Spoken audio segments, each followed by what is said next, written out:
pea 4 nädalat tagasi, kui me hommikul kokku saime siin, siis ma usun, et võib öelda, et meid kõiki tabas tol hommikul šokk, sest algas sõda sisuliselt meie kodu lävepakul.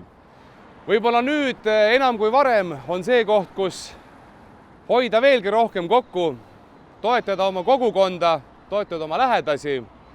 Nõmme on kogu aeg olnud tugev kogukond, ühtehoidev ja selle üheks suureks sümboliks on ju meie lipp ja meie vapp.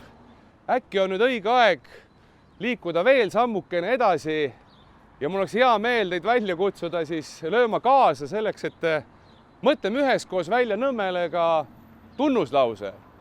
Täna on kuidagi nii jäänud, et meie viimased tunnuslaused või õigemini reklaamlaused pärinevad pea 100 aasta tagusest ajast, millal Nõmmet kutsuti kui Nõmme aasta läbi kuurort. Aga kõik, kes on täna kodudes ja kes siin on, siis võtame kätte ja otsime Nõmmel ühe väärilise ja vägeva tunnuslause.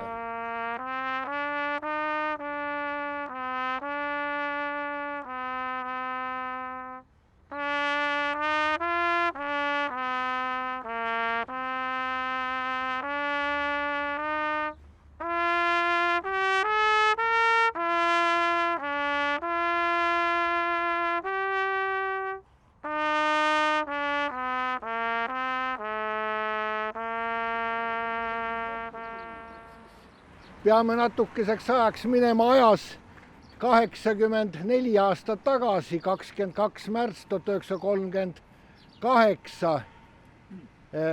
Nõmme linnavolikogu kinnitas Nõmme lipu ja vapi kavandi, mille oli siis kujundanud kujunduskunstnik Edgar Adolf Rajandi.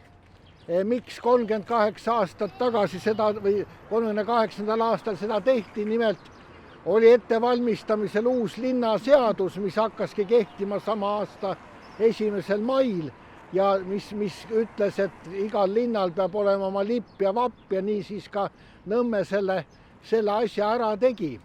Paraku me ei näe 30. aastate lõpus üheski lipuvardas Nõmme lippu, sellepärast, et tolleaegsete reeglite järgi pidi need kavandid kinnitama ka vabariigi president Konstantin Päts, aga ajad muutusid juba ärevaks, olid muud probleemid ja nii jäigi tegelikult sisuliselt need lipp ja vapp kasutusele võtmata. Kuni 1988 laulva revolutsiooni ajal, selle sama aasta juulis seadustati ja taas kehtestati Tallinna vapid ja Tallinna lipp ja septembris siis Nõmme Heakorra Seltsi initsiatiivil Tallinna linna Lenini rajooni täitevkomitee määrusega seadustati ka Nõmme lipp ja vapp ja sama aasta 12. novembril õnnistati see lipp Nõmme rahukirikus tolleaegse õpetaja Voldemar Vilja poolt. Ja sellest ajast saadik on lipp ja vapp olnud kasutusel.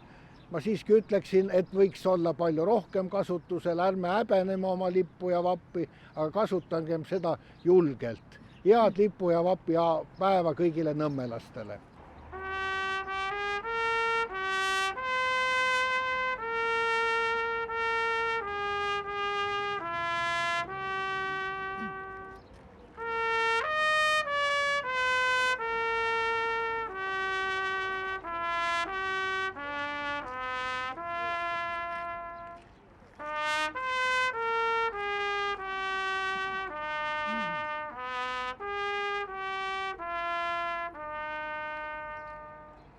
On üks selline vana vahva kiriklik ütlemine ladina keeles ora et labora.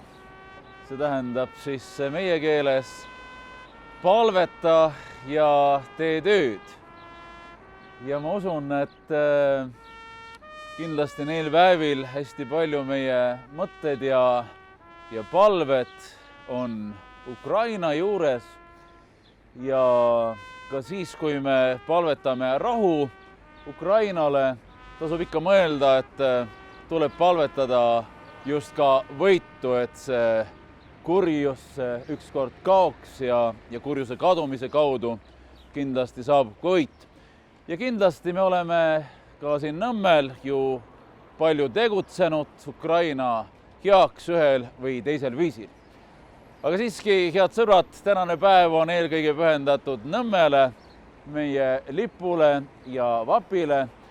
Ja ma usun, et see tore ladinakeelne sentents maksab tegelikult väga hästi ka meie kohta, et ka meie siis siin palvetaksime ja tegutseksime. Ja ma usun, et meie palve eelkõige võiks olla tänupalve, et meil selline vahva koht on elamiseks antud. Kui me mõtleme Nõmme vapile, vapi värvidele, no seal on ka roheline, nii nagu lipu peal, aga seal on kollast, selle kollane sümboolika on ka selline väga erinev, kas siis Nõmme liivad või päike, et igal juhul on see selline mõnus jõu kogumise koht. Ja milline see Nõmme tegutsemine saab olema? No ma usun, et me kõik anname panust ühel või teisel viisil Nõmmele. Ja kui hea Lauri ka ütles või kutsus meid nagu mõtlema sellele Nõmme juhtlausele, siis tõepoolest ma arvan, et see on üks selline nagu mõnus jõukogumise koht, taastumise koht, aga ka tegutsemise koht. Nii et tänasel lipu- ja vapipäeval soovin tõesti häid mõtteid, palvetamist ja häid tegusid siin Nõmmel ja tegelikult ka siis laiemalt